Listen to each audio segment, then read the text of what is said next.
مالکن نے 14 سالہ نوکرانی گھر پر رکھی ہوئی تھی۔ رات ہوتی تو میری اس میں نیت خراب ہونے لگتی، مگر مالکن کے ڈر سے چپ رہتی۔ مگر ایک رات مالکن گھر نہ تھی۔ میں نے کمرے میں اندھیرا کیا اور خاموشی سے بیڈ پر جا کر لیٹ گیا۔ تھوڑی دیر بعد 14 سالہ نوکرانی نے میرے ہوش اڑا دی۔ مالکن سمجھ کر مجھے میں نے جب سے ہوش سنبھالا تھا خود کو مالک اور مالکنی گھر پر ملازم ہی پایا تھا۔ میرے والدین دونوں ہی مالک اور مالکن کے بنگلے میں کام کرتے تھے اور میں وہیں کوارٹر میں رہتے تھے، اس لیے میرا بچپن بھی مالک اور مالکن کے بنگلے میں کام کرتے گزرا۔ لیکن پھر جب میں بڑا ہوا تو میں ڈرائیونگ سیکھ لی، اس لیے مالکن کی گاڑی میں ڈرائیو کرتا تھا۔ جب میں 18 سال کا ہوا تو اماں ابا گاؤں میں اپنی زمینیں بیچنے کے لیے گئے، لیکن بس کے حادثے میں میرے والدین کا انتقال ہو گیا۔ اس وقت میں بے تحاشا رویا تھا کیونکہ تنہا رہ گیا تھا، لیکن مالک نے مجھ سے کہا کہ تم پریشان نہ ہو، ہم ہیں نا تمہارے۔ سچ بات تو یہ تھی کہ میں مالک اور مالکن کو اپنا ہی سمجھتا تھا۔ مالک کا رویہ تو میرے ساتھ بہت اچھا تھا، لیکن مالکن بڑی سخت مزاج تھی۔ اس کی عادت تھی کہ وہ تمام ملازمین پر بڑی کڑی نظر رکھتی تھی۔ ان دونوں کی اپنی تو کوئی اولاد نہ تھی، اس لیے مالکن سارا دن ملازموں پر چیختی چلاتی نظر آتی تھی۔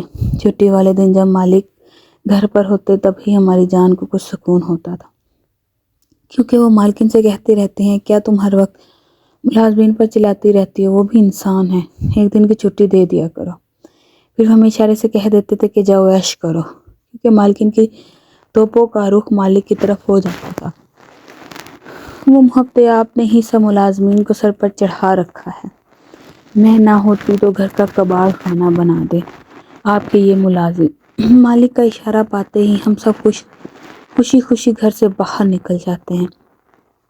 میرے ساتھ مالی اور چوکیدار بھی شامل ہو جاتے۔ ہم 3 لڑکے سب سے پہلے سمندر جاتے، خوب نہاتے، انجوائے کر کے 3-4 گھنٹے بعد جب واپس لوٹتے تھے، مالک مسکرا کر ہم سے پوچھتے کیوں، مزہ آیا چھٹی کے دن، خوب انجوائے کیا نا؟ مالک ہمارے بڑے ہی خوش مزاج قسم کے تھے، لیکن مالکن کا تو منہ سوجا ہوا تھا، گھور گھور کے ہمیں دیکھ رہی ہوتی، کہتی کل تمہارا مالک ذرا دفتر جائے پھر میں تم لوگوں کو سیدھا کروں گی۔ بہرحال وقت ایسے ہی گزر رہا تھا کہ جب اچانک سے میری زندگی میں ایک ایسا طوفان آیا کہ سب کچھ الٹ پلٹ ہو کر رہ گیا۔ مالکن نے اپنے کاموں کے لیے ایک بڑی ہی خوبصورت 14 سالہ لڑکی رکھی تھی۔ اتفاق یہ ہے کہ میں اور گھر کا مالک اور چوکیدار ہم تینوں ہی جوان تھے اور 18-20 سال کے درمیان ہماری عمریں تھیں، اور یہ وقت ایسا ہوتا ہے کہ صف نازک اور مخالف جنس کی طرف دلچسپی کچھ زیادہ ہی ہوتی ہے۔ پھر وہ لڑکی تو باکمال حسن کی مالک، جب ہم تینوں نے اس حسین پری پیکر کو دیکھا تو ہمارے تو ہوش اڑ گئے۔ ہم تینوں اس لڑکے پر دل ہار بیٹھے تھے، لیکن مالکن کی گھورتی نظر نے جیسے ہمیں ہوش کی دنیا میں لوٹایا تھا۔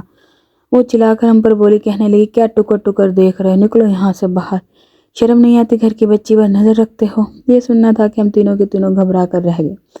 ہم نے کہا نہیں نہیں مالکن، ایسی تو کوئی بات نہیں۔ بہرحال ہم تینوں ہی گھر سے باہر نکل گئے۔ ڈرائیور کہنے لگا یار میں نے آج تک کبھی ایسی خوبصورت لڑکی نہیں دیکھی۔ مالک کہنے لگا سچ کہہ رہے ہو، لڑکی تو واقعی ہی بڑی پیاری ہے۔ یہ سن کر مجھے بڑا غصہ آیا کہ بھلا یہ کون ہوتے ہیں اس لڑکی کو ایسے ویسے نظر سے دیکھنے والے۔ میں نے کہا شرم نہیں آتی کیا تمہارے گھر میں ماں بہنیں نہیں ہیں؟ بتاؤں مالکن کو کہ تم لوگوں کو مالکن کی ملازمہ کے لیے کیسی کیسی باتیں کر رہے ہو تم؟ حالانکہ میری بھی اس لڑکی پر نیت اچھی نہیں تھی، نہ ہی ارادے نیک تھے، لیکن میں یہ ظاہر ہی نہیں کرنا چاہتا تھا کہ میں اسی نظروں سے دیکھ رہا تھا۔ چوکیدار اور مالی میری اس بات پر برا سا منہ بنا کر اپنے کاموں میں لگ گئے تھے، لیکن میری آنکھوں میں تو اس لڑکی کا چہرہ ہی سما چکا تھا۔ پھر میرا کوئی خاص کام بھی نہ تھا، مالکن نے اگر کہیں جانا ہوتا تبھی میں گاڑی لے کر باہر جاتا تھا، یا پھر گھر کے اندر چھوٹا موٹا کام کر لیتا۔ میں نے سوچا کہ چلو مجھے تو کل ویسے بھی گھر کے اندر جانے کی کھلی اجازت ہے، اسے بہانے سے لڑکے سے دوستی بڑھاتا ہوں۔ دوپہر کا وقت تھا اور میں جانتا تھا کہ اس وقت مالکن سو جاتی ہے۔ میرے مالکن دوپہر کو لازمی سوتی تھی اور شام کو ہی اٹھتی تھی۔ میں لاؤنج میں آیا تو وہ 14 سالہ ملازمہ بڑا رعب جماتے ہوئے ایک ملازمہ سے صفائی کروا رہی تھی۔ کہنے لگی مجھے مالکن نے کہا ہے کہ اچھے سے دھیان رکھنا، اس لیے خبردار جو تم نے صفائی میں ذرا بھی ڈنڈی مارنے کی کوشش کی، اچھی طرح سے گھر کو چمکاؤ۔ وہ لڑکی تو شاید عمر میں ہی 14 سال کی تھی۔ اس وقت تو مجھے مالکن کی ڈیٹو کاپی لگ رہی تھی۔ جیسے ہی لڑکی کی مجھ پر نظر پڑی تو اپنے آپ رجکا کر اشارے میں پوچھنے لگی کہ تم یہاں کیا کر رہے ہو؟ اس لڑکی کے اشارے سے لگ رہا تھا میرے آنے کی وجہ دریافت کر رہی ہے۔ میں نے کہا جی وہ اگر آپ کو کوئی کام ہو تو بتا دے، دن کے وقت میں گھر کے چھوٹے موٹے کام ہی کرتا ہوں۔ مالکن سو رہی ہیں اس لیے میری بات سن کر وہ کہنے لگی اچھا اچھا ٹھیک ہے آؤ میرے ساتھ، یہ کہہ کر وہ مجھے کچن میں لے گئی۔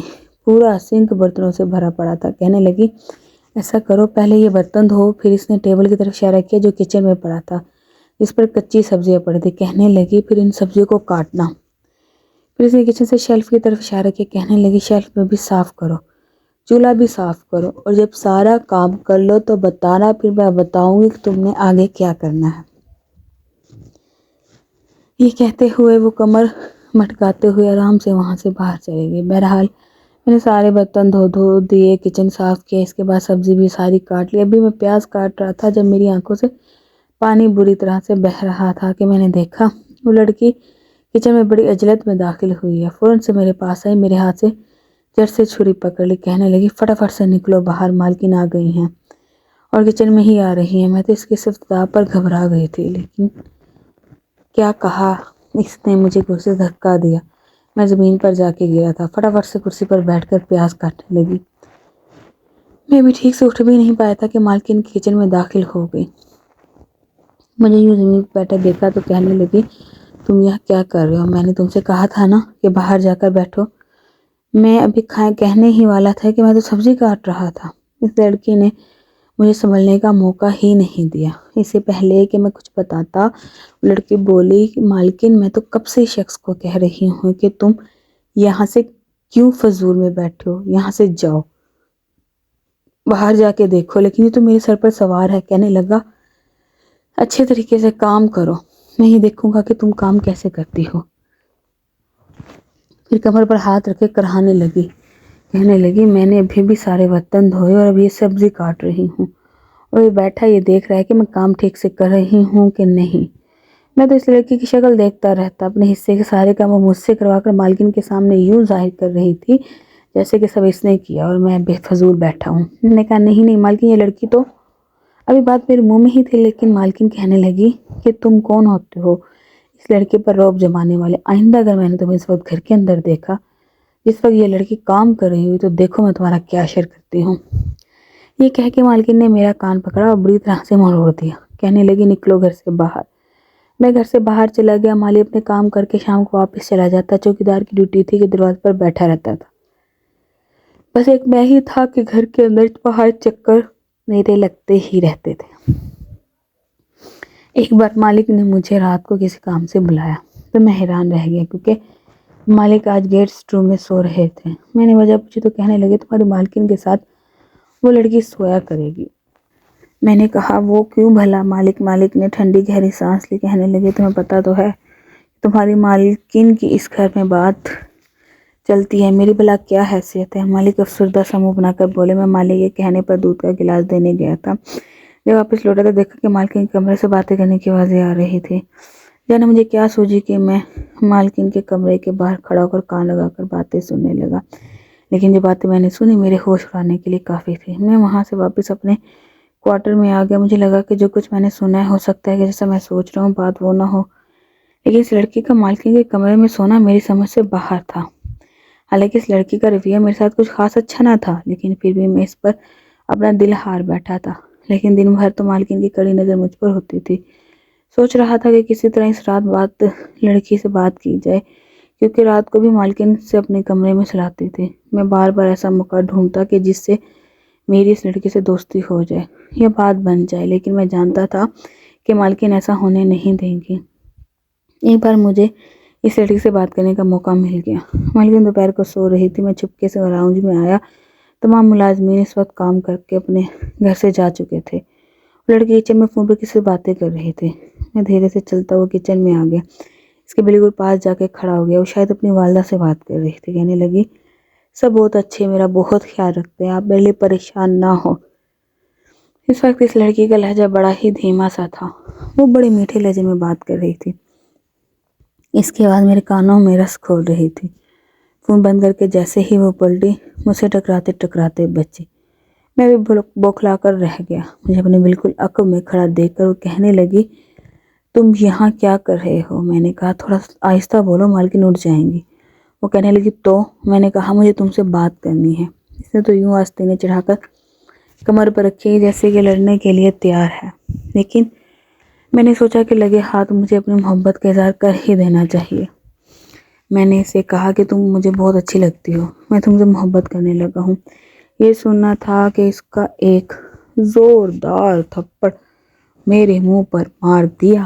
مجھے اس سے ایسی امید ہرگز نہ تھی۔ وہ مجھ سے بھڑک کر بلند آواز میں بولی، شرم نہیں آتی تمہیں؟ اپنی شکل دیکھی ہے تم نے آئینے میں؟ اس کا بلند لہجہ سن کر مالکن بھی کچن میں آ گئی۔ وہ مالکن کو میری بات بتانے لگی۔ اس کے بعد تو مالکن نہ دکھا نہ تاؤ اور مجھ پر ڈنڈے برسانے لگی۔ ان کے ہاتھ میں بیلن ہی آیا تھا، انہوں نے مجھے بیلن سے مارنا شروع کر دی۔ کہنے لگی، تمہاری ہمت کیسے ہوئی ایسی بات کرنے کی؟ میں نے ایسی کوئی غیر مناسب بات بھی نہیں تھی، صرف اپنی محبت کا اظہار تو کیا تھا۔ وہ لڑکی چاہتی تو مجھ سے انکار کر دیتی، لیکن اس نے تو میں لاؤنج سے باہر نکلا۔ سر پر نیل کے نشان دیکھ کر چوکیدار اور مالی میسنی ہنسنے لگے۔ سوچ چکا تھا کہ اب میں یہاں نہیں رہوں گا، چلا جاؤں گا۔ میری بات بے عزتی ہو چکی تھی، حالانکہ میں نے سارا بچپن یہاں گزارا تھا۔ مالکن مجھ سے کیسے یہ امید رکھ سکتی تھی کہ میں کوئی غلط حرکت کروں گا؟ مالکن نے مجھ پر بڑے غلط الزام لگائے، مجھے بہت بھلا کہا۔ وہ لڑکی بھی روتے ہوئے مجھ پر جھوٹے الزام لگاتی رہی، کہنے لگی، اس کی تو نظر شروع سے ہی مجھ پر خراب تھی، یہ تو موقع کی تلاش میں تھا۔ ہاں، موقع کی تلاش میں تو میں تھا، لیکن صرف اس سے اظہار محبت کرنا چاہتا تھا، اس کی رضامندی جاننا چاہتا تھا۔ خدا نخواستہ میری کوئی غلط ارادے غلط نہیں تھے کہ اب میں کہاں جاؤں گا اور کہاں رہوں گا، لیکن میں نے اپنے چند جوڑے بیگ میں ڈالے